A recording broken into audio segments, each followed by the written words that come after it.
So this farmer is talking about the water crisis in Idaho and how the cost of groceries are about to go up.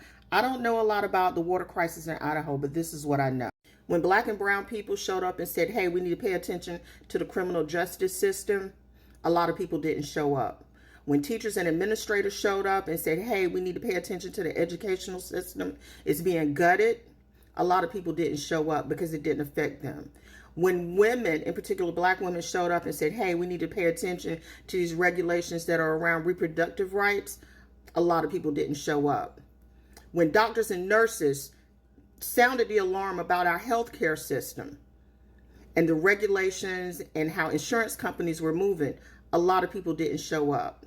When that black man showed up and said the rent is too damn high, a lot of people didn't show up. And now the whole country is feeling the effects of what happened when the rent is too damn high. When people from other countries laugh at the food we eat because you can't even sell some of the food that we eat in their country, a lot of y'all didn't show up. When small businesses such as myself, who had to fight off a lawsuit from a company that was owned by private equity, when we showed up and said, hey, something is going on, this whole pull yourself up from the bootstraps is not working and we're being crushed, a lot of people didn't show up. And so now you got the farmer saying, hey, we need y'all to pay attention. We needed everybody to pay attention all along. At some point in time, we need to show up and recognize that when one small group starts talking, what that group is talking about affects us all.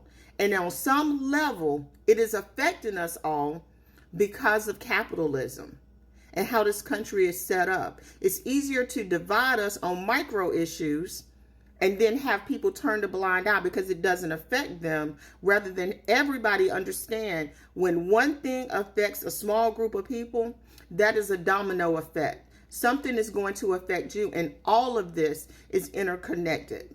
I don't know what they're going to do about the water in Idaho. I don't know. But what I do know is this country, somehow or another, we have got to come together and start supporting each other in all of these aspects.